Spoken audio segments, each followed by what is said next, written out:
Hello friends, स्वागत है आपका SYS क्लासेस में। और आज हम यहाँ क्लास 8 का चैप्टर नंबर 1 परिमेय संख्या का MCQ करेंगे, जिसमें कुल 20 क्वेश्चन होंगे। तो यहाँ पे सबसे पहला क्वेश्चन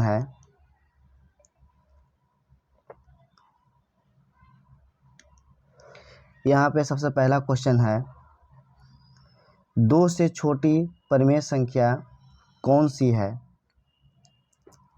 ना।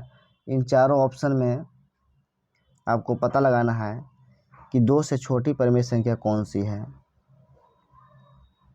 तो हर एक ऑप्शन को जो है हम सॉल्व करेंगे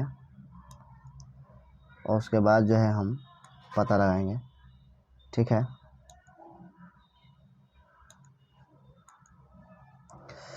तो यहाँ पे 8/2 दिया हुआ है, इसको हम भाग देंगे तो 4 आएगा। 8/4 दिया हुआ है तो इसको भाग देंगे तो 2 आएगा। 8/8 है, इसका भाग देने पे 1 आएगा। 8/3 है तो 3 दूना 6 और 3 चौका 18, 2.6 आएगा, है ना। तो इस तरह से जो है दो से छोटी परिमेय संख्या जो है केवल 1 होगा, है ना ये। और 1 जो है किसका शॉर्ट लिस्ट है, तो 8/8 का, है ना। तो इस तरह से जो है इसका आंसर हो जाएगा 8/8। ऑप्शन नंबर जो है 3 हो जाएगा, ठीक है। तो नेक्स्ट, पूर्णांक किस संक्रिया के अंतर्गत क्रम विनिमय नहीं है ना। पूर्णांक जो है किस संक्रिया के अंतर्गत क्रम विनिमय नहीं है। तो इसके लिए जो है हम उदाहरण लेकर के प्रूफ करेंगे।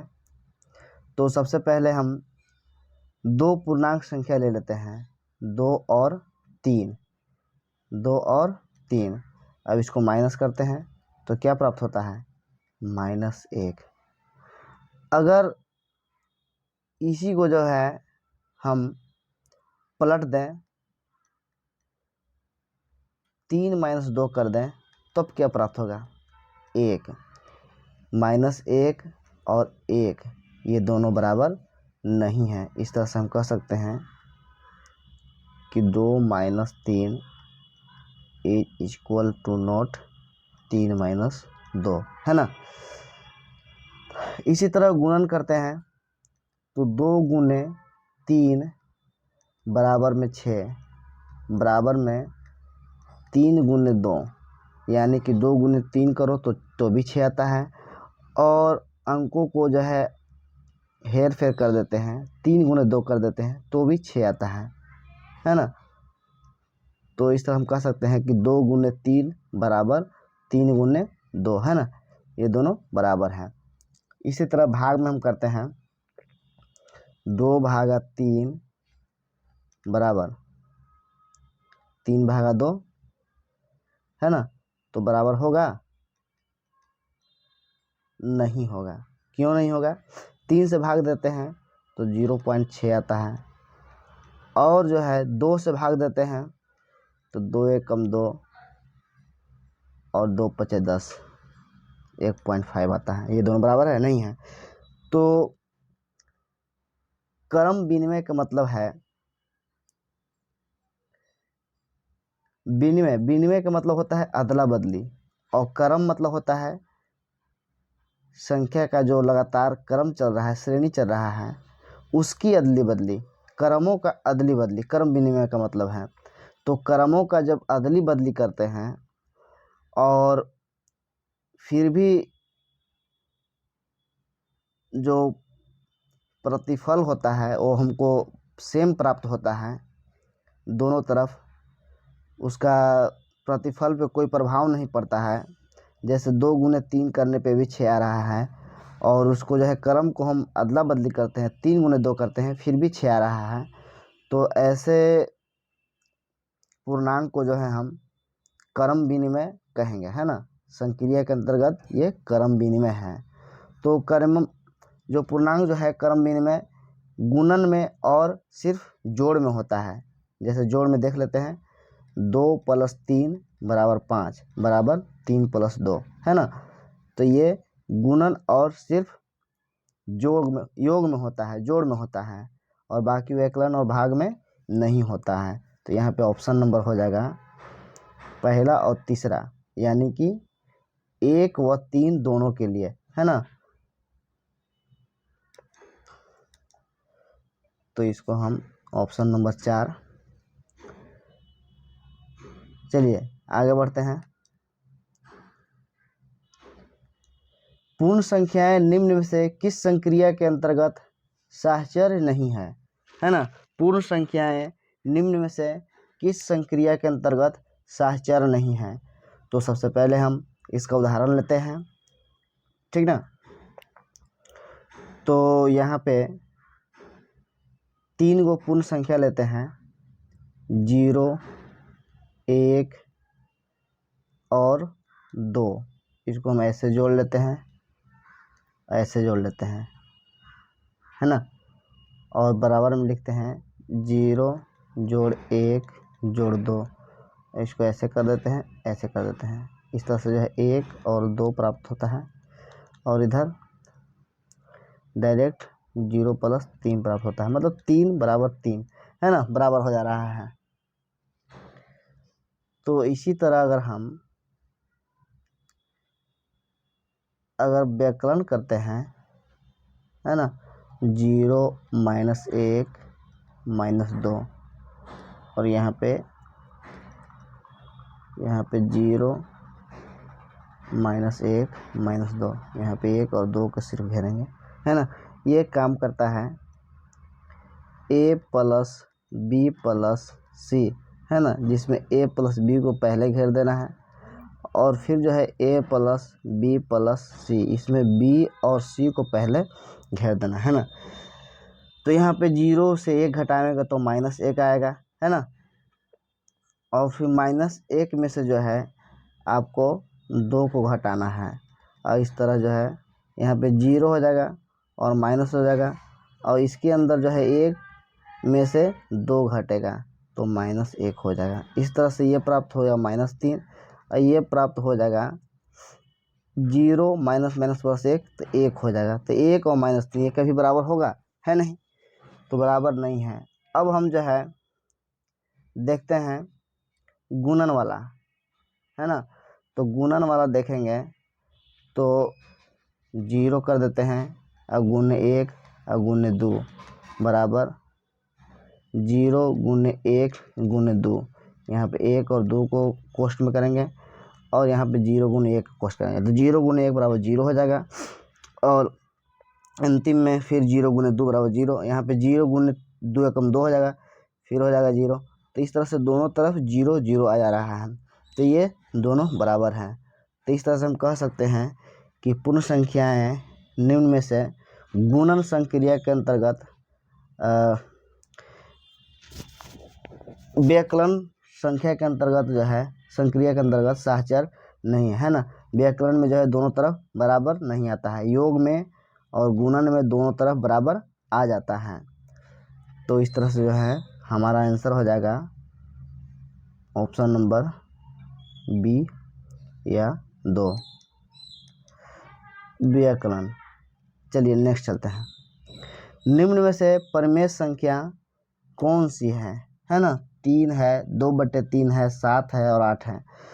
तो हम पिछला वीडियो में बताए थे कि परिमेय संख्या जो है P/Q के रूप में लिखा जाना चाहिए, और जहाँ पे P/Q के रूप में जहाँ Q = not 0, है ना। तो यहाँ पे जो है देखते हैं 2/3, ये 2/3 P/Q के रूप में है, और Q बराबर क्या है 3 है ना, ये 0 नहीं है, = not 0। तो इस तरह से जो है इसका आंसर हो जाएगा आपको ऑप्शन नंबर 2, 2/3, है ना। अगला क्वेश्चन, पूर्ण संख्याएं किस संक्रिया के लिए क्रम विनिमय नहीं है? पूर्ण संख्याएं जो हैं किस संक्रिया के लिए क्रम विनिमय नहीं है? क्रम विनिमय का मतलब होता है a + b बराबर b + a, है ना। क्रमों का अदला बदली, a को जो है हम पहले लिखा हुआ है उसको अंतिम में लिख दिए, और b जो अंत में लिखा हुआ था उसको जो है पहले हम कर दिए, है ना। तो यहाँ पे इस तरह से कह सकते हैं कि ये क्रमों का अदला बदली है। तो पूर्ण संख्या लेकर चलना है, तो पूर्ण संख्या ले लेते हैं योग में -2 और 3, है ना, बराबर 3 और -2, है ना। तो यहाँ पे भी 1 आएगा और यहाँ पे भी 1 आएगा। व्याकरण में चलते हैं,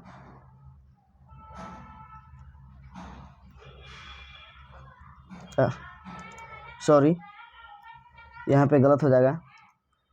पूर्ण संख्याएं जो हैं माइनस के रूप में नहीं होती हैं। चलिए फिर से बताते हैं। पूर्ण संख्याएं जैसे में हम 0 1 को ले सकते हैं, 1 2 को ले सकते हैं, 2 3 को ले सकते हैं, माइनस वाला संख्या को नहीं ले सकते हैं, है ना। तो यहाँ पे हम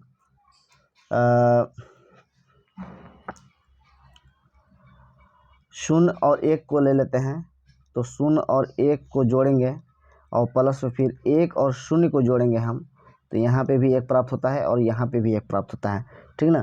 तो ये जो है क्रम विनिमय में हो जाएगा, दोनों तरह सेम आएगा तो क्रम विनिमय हो जाएगा। व्याकरण में देखते हैं 0 - 1 बराबर 1 - 0। अब देखिए 0 में से 1 घटाएंगे तो -1 आएगा और 1 में से 0 घटाएंगे तो 1 आएगा। अब बताइए दोनों बराबर है? नहीं है, तो ये क्रम विनिमय नहीं होगा। अब चलिए भाग देख लेते हैं। तो भाग में 0/1 बराबर में 1/0। अब देखिए यहाँ पे 0/1 का मान तो 0 हो जाएगा, लेकिन 1/0 का मान 0 नहीं होगा, यहाँ पे अपरिभाषित होगा जिसका कोई परिभाषा नहीं, है ना। 0 से किसी भी संख्या में भाग नहीं दे सकते हैं, है ना। 0 का पहाड़ा होता है नहीं। तो यहाँ पे जो है ये 0 हो जाएगा और 0 जो है कभी भी अपरिभाषित के बराबर नहीं होगा, है ना। तो इस तरह से जो है व्याकरण और भाग ये दोनों पूर्ण संख्या के लिए क्रम विनिमय नहीं है। क्रम विनिमय कौन है? योग है और गुणा है। देखिए 0 × 1 करते हैं और बराबर में फिर 1 × 0 करते हैं, तो दोनों तरफ जो पूर्ण संख्या आता है वो दोनों बराबर आता है ना, 0 = 0।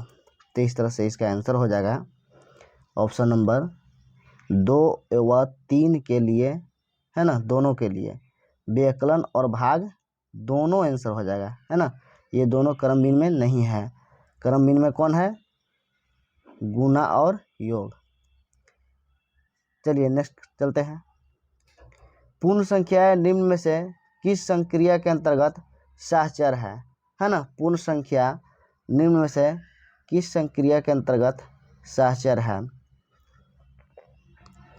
तो यहाँ पे हम लेके चलते हैं 0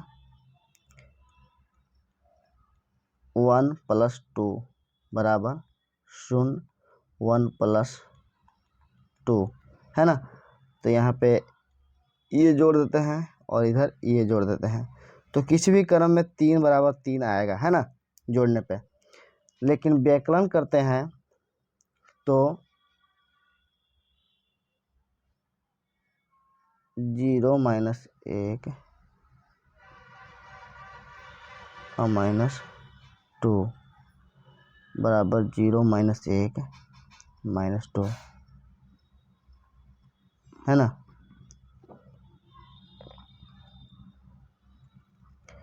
तो यहाँ पे हो जाएगा -1।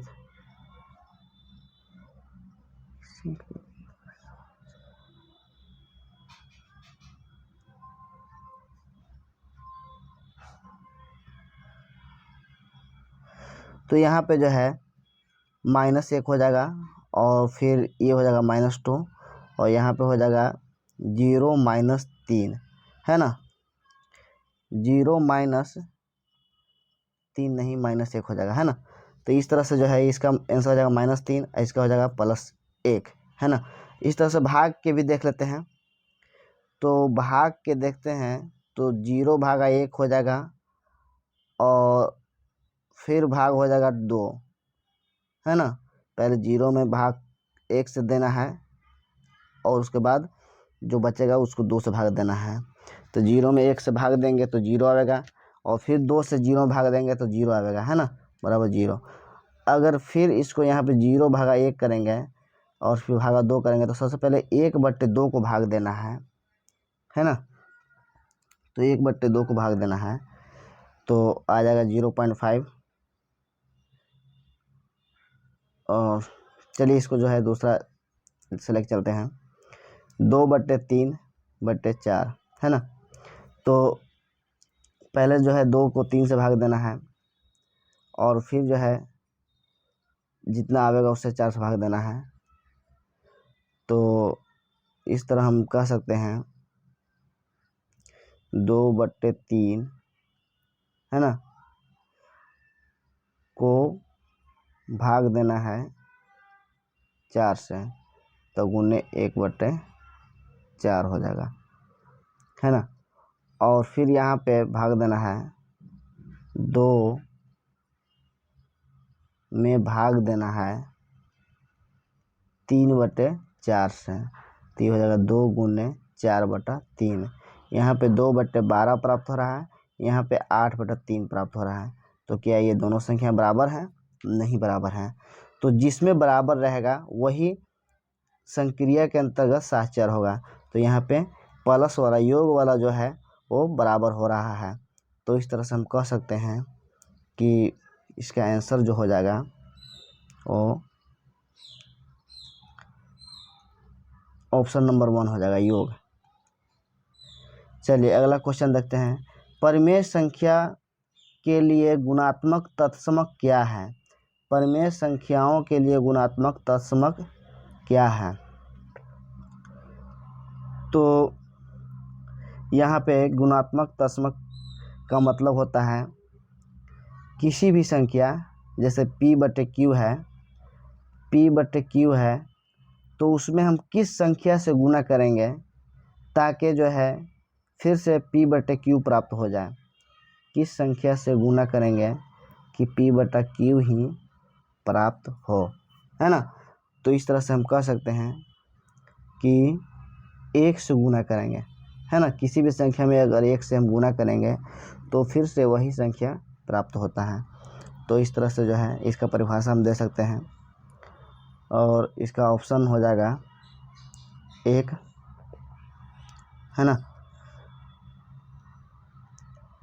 तो नेक्स्ट क्वेश्चन है 21/112 का योज प्रतिलोम क्या होगा, है ना। योज प्रतिलोम योग के रूप में उल्टा संख्या, है ना, योग के रूप में विपरीत संख्या। योज प्रतिलोम के मतलब क्या है? योग के रूप में विपरीत संख्या। तो योग के रूप में विपरीत संख्या इसका क्या होगा? 21/112 है तो इसका विपरीत हो जाएगा -21/112, ठीक ना। ये योग के रूप में विपरीत संख्या है। अगर ये दोनों को जोड़ेंगे हम तो योगफल के रूप में जो है हमें क्या मिलेगा? 0 मिलेगा। इसको जोड़ेंगे तो हमें क्या मिलेगा? 0 मिलेगा। तो योज प्रतिलोम क्या है? जब दो संख्याओं को जोड़ते हैं तो योगफल 0 प्राप्त होता है, तो वे दोनों संख्याएं जो हैं एक दूसरे का योज प्रतिलोम कहलाती हैं, ठीक है। इसको जो है वीडियो को रोक देना है और मेरी बात को ध्यान से सुन करके उसको नोट्स कर लेना है। जब दो संख्याओं, ठीक है, दो संख्याएं को हम जोड़ते हैं, चाहे वो प्राकृत संख्या हो, पूर्ण संख्याएं, प्राकृत संख्याएं, पूर्णांक हो या परिमेय हो, अगर उसको हम जोड़ते हैं तो जोड़ने पर अगर 0 प्राप्त हो जाता है योगफल के रूप में, तो उन दोनों संख्याएं जो हैं एक दूसरे का योग प्रतिलोम कहलाती है। ठीक है, तो इसका आंसर हो जाएगा -21/112, है ना। तो ऑप्शन नंबर 3 यहाँ पे हो जाएगा। चलिए अगला क्वेश्चन देखते हैं। 21/8 का व्युत्क्रम क्या होगा? 21/8 का व्युत्क्रम क्या होगा? तो व्युत्क्रम का मतलब होता है उल्टा, है ना, उल्टा होता है। या यूँ कहें कि कोई भी संख्या को,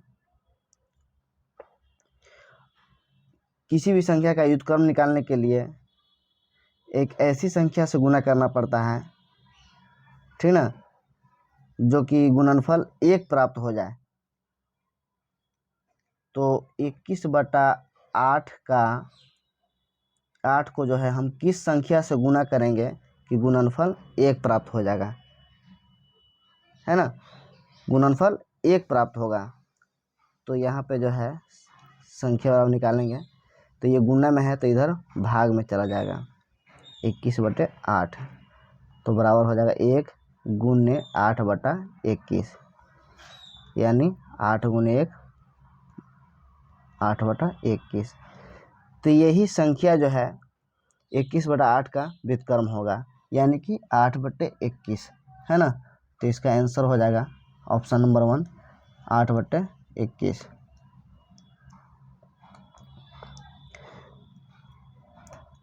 अगला क्वेश्चन है, पूर्णांक तथा पूर्ण संख्याओं के लिए योग तत्समक क्या है ना। पूर्णांक तथा पूर्ण संख्याएं, तो पूर्णांक में तो माइनस वाला संख्या आता है, शून्य भी आता है और प्लस वाला भी संख्या आता है। और पूर्ण संख्या में क्या आता है? शून्य और प्लस वाला सिर्फ, है ना, माइनस को छोड़ देते हैं, ठीक ना। तो ये माइनस वाला संख्या हो जाएगा -3, ठीक ना, शून्य हो गया और प्लस में हो जाएगा 3, ठीक ना। इन सभी के लिए जो है योग तत्समक क्या है? तो योग तत्समक अभी हम बताए थे कि कोई भी पूर्णांक या पूर्ण या परिमेय संख्या हो और उसमें हम शून्य को जोड़ते हैं, है ना, तो फिर से वही संख्या प्राप्त होता है ना, उसमें फर्क नहीं पड़ता है। तो यहाँ पे शून्य हो जाएगा, किसी भी संख्या में शून्य को जोड़ते हैं तो पुनः स्वयं वही संख्या प्राप्त होता है। तो ऐसे संख्या जिसके जोड़ने पे जो है, योग करने पे जो है संख्या में कोई फर्क नहीं पड़ता है, तो उसे हम शून्य कहेंगे, योग तत्समक कहेंगे, है ना। यानी कि आपको सिर्फ याद रख लेना है योग तत्समक बराबर शून्य, है ना, योग तत्समक बराबर शून्य। अगर गुणन तत्समक कहेगा तो गुणन तत्समक गुना वाला, तो वहाँ पे 1, ठीक ना, इतना आपको याद रखना है। तो इसका आंसर हो जाएगा 0, है ना, ऑप्शन नंबर 3। चलिए अगला क्वेश्चन देखते हैं। -7/19 का योग प्रतिलोम क्या होगा? -7/19 का योग प्रतिलोम क्या होगा? तो यहाँ पे हम इसका योग प्रतिलोम निकालने के लिए जो है एक ऐसी संख्या को हम जोड़ेंगे -7/19 में कि हमको योगफल 0 प्राप्त हो जाए, है ना। तो ठीक है, ये संख्या है, ये हमको निकालना है। चलिए निकाल लेते हैं। यहाँ 0 हो जाएगा और यहाँ माइनस जो है इधर प्लस हो जाएगा बराबर के उस साइड जाने पे। तो इस तरह से संख्या बराबर हो जाएगा 7/19। ये 7/19 जो है -7/19 का योग प्रतिलोम हो जाएगा, है ना। तो इसका ऑप्शन नंबर 2 हो जाएगा, -7/19। तो चलिए नेक्स्ट, यहाँ पे है -1 का योग प्रतिलोम क्या होगा, है ना। -1 का योग प्रतिलोम क्या होगा? ठीक है, तो 1 को जो है हम जोड़ेंगे किस संख्या से नहीं पता है, तो जोड़ेंगे तो क्या आना चाहिए, शून्य आना चाहिए। किसी भी दो संख्याओं का योग प्रतिलोम जो है दोनों को जोड़ते हैं, संख्या और उसके योग प्रतिलोम को जोड़ते हैं तो शून्य प्राप्त होता है। या फिर ऐसा कहेंगे कि जब दो संख्याओं को जोड़ते हैं तो शून्य प्राप्त होता है, तो वे दोनों संख्याएं एक दूसरे का योग प्रतिलोम कहलाती है। तो यहाँ पे संख्या बराबर हो जाएगा 0 और माइनस इधर प्लस हो जाएगा, तो इसीलिए संख्या बराबर हो जाएगा 1, है ना। तो यहाँ पे ऑप्शन नंबर 3 हो जाएगा 1। अब नेक्स्ट क्वेश्चन, परिमेय संख्याओं के योग के लिए कौन सी संख्या एक तत्समक है। परिमेय संख्याओं के योग के लिए कौन सी संख्या एक तत्समक है ना, तत्समक है। तो परिमेय संख्या के योग के लिए तो यहाँ पे योग कर देते हैं, परिमेय संख्या मान लेते हैं 2/3 और इसमें योग करना है। योग मतलब कौन सी संख्या हम जोड़ेंगे, ठीक ना, कौन सी संख्या हम जोड़ेंगे कि बराबर में 2/3 प्राप्त होगा, है ना। मतलब इसका कहने का मतलब है कि कोई भी इसमें बदलाव नहीं होगा, है ना। ऐसा संख्या जोड़ना है जिससे इसमें बदलाव ना हो। तो ये संख्या बराबर निकाल लेंगे हम, 2/3 हो जाएगा और ये प्लस में है तो ये इधर माइनस में हो जाएगा 2/3, तो इसलिए संख्या बराबर हो जाएगा 0, है ना। तो परिमेय संख्याओं के लिए जो योग तत्समक के रूप में जो है वो 0 हो जाएगा, है ना। 0 एक क्या है, योग तत्समक है। तो यहाँ पे ऑप्शन नंबर हो जाएगा 1 0। अगला क्वेश्चन है, परिमेय संख्या a/b का योग प्रतिलोम क्या होगा। परिमेय संख्या a/b का योग प्रतिलोम क्या होगा। तो योग प्रतिलोम मान लेते हैं ये होगा, है ना।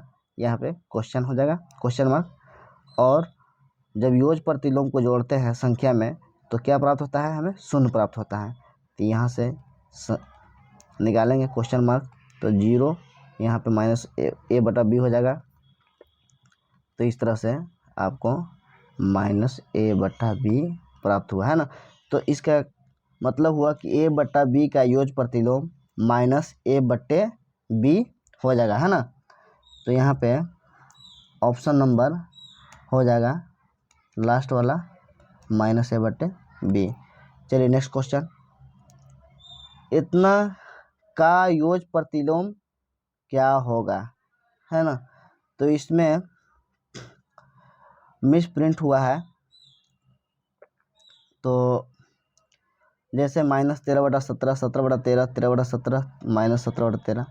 तो चलिए यहाँ पे मान लीजिए कि क्वेश्चन है 13/17 का योग प्रतिलोम क्या होगा, है ना।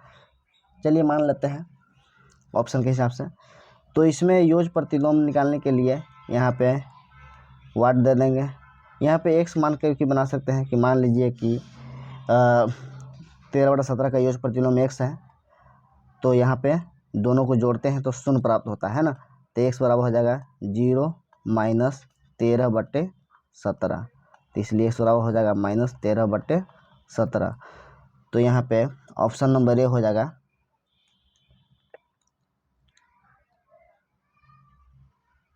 तो चलिए अगला क्वेश्चन, 1/5 गुणात्मक प्रतिलोम क्या होगा। 1/5 का गुणात्मक प्रतिलोम क्या होगा।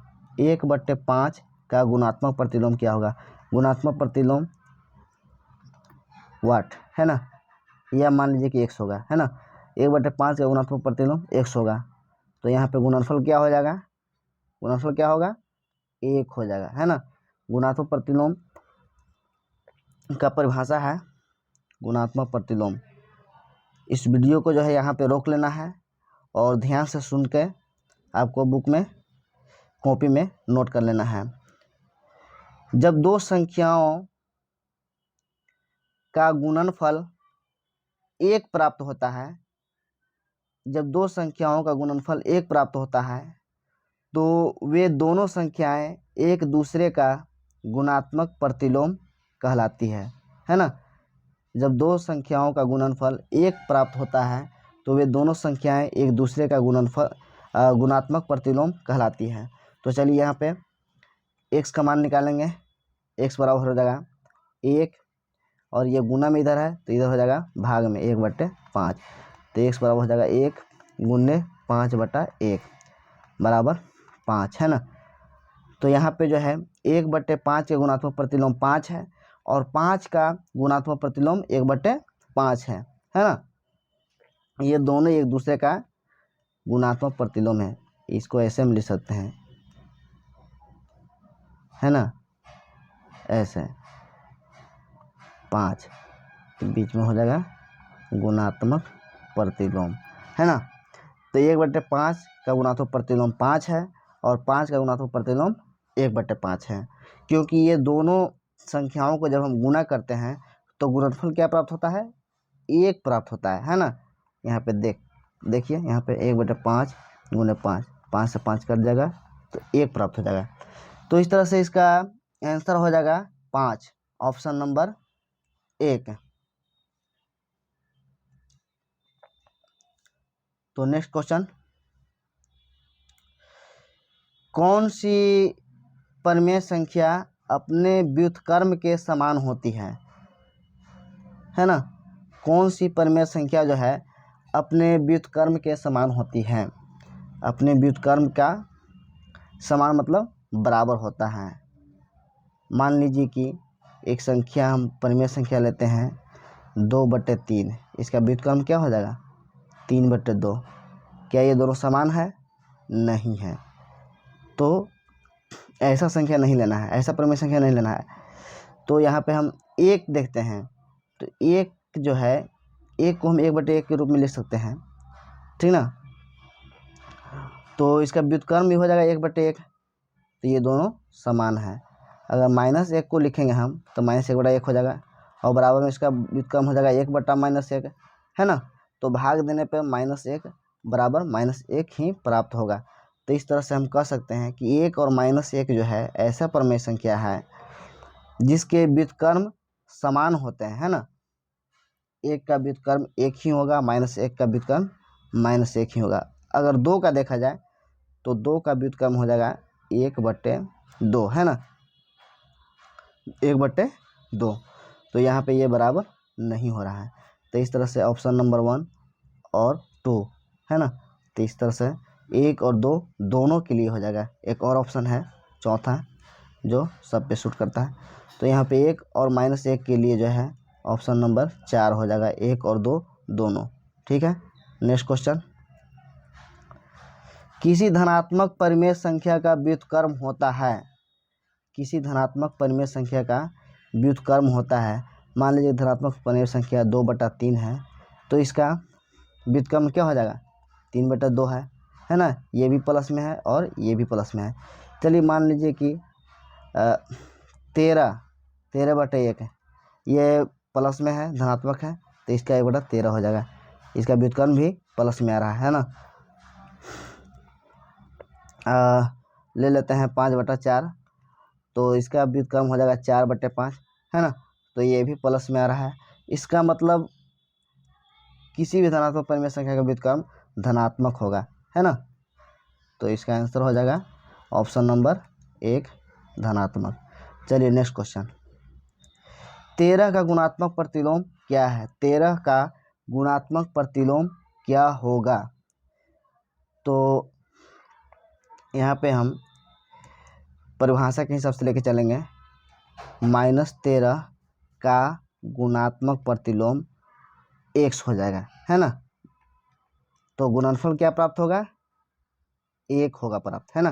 क्योंकि कोई भी दो संख्या को गुणा करते हैं तो गुणनफल 1 प्राप्त होता है, तब ये संख्याएं जो है एक दूसरे का गुणात्मक प्रतिलोम कहलाती है। तो x बराबर हो जाएगा 1 और ये गुना में है तो इधर भागा में हो जाएगा -13, है ना। तो x बराबर 1/-13, यही आपका -13 का गुणात्मक प्रतिलोम है। अगर पूछता है 1/-13 गुणात्मक प्रतिलोम तो इसका गुणात्मक प्रतिलोम हो जाता -13, है ना। तो यहाँ पे ऑप्शन में देखते हैं 1/-13 है, 1/-13 है, 1/-13 नहीं है, -1/13 है ना। तो चलिए 1/-13 को -1/13 कैसे बनाना है, ठीक ना। तो ऊपर से जो है ना माइनस से गुना कर देते हैं और नीचे में भी जो है ना माइनस से गुना कर देते हैं, तो -1 हो जाएगा ऊपर में और बट्टा में माइनस माइनस प्लस हो जाएगा, तो -1/13। चलिए तो ये हो जाएगा ऑप्शन नंबर 2। नेक्स्ट क्वेश्चन, -1 का गुणात्मक प्रतिलोम क्या होगा, है ना। -1 का गुणात्मक प्रतिलोम क्या होगा, तो यहाँ पे लिखते हैं -1 का गुणात्मक प्रतिलोम x होगा, तो बराबर में क्या आएगा, 1 आएगा, है ना। किसी भी दो संख्याओं का गुणात्मक प्रतिलोम गुना करने पे जो है गुणनफल 1 आता है, तो यहाँ पे x बराबर हो जाएगा 1/-1, है ना। तो -1 हो गया, तो 1/-1 तो ऑप्शन में है नहीं, तो चलिए इसको हम जो है माइनस ऊपर में गुना करते हैं और माइनस में नीचे भी गुना करते हैं, तो ऊपर में गुना करेंगे तो -1 हो जाएगा और नीचे में गुना करेंगे तो +1 हो जाएगा।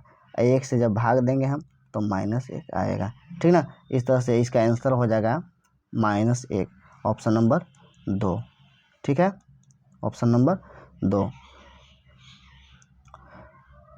तो फ्रेंड्स आज के लिए बस इतना ही और मिलते हैं MCQ 3 में, तब तक के लिए धन्यवाद।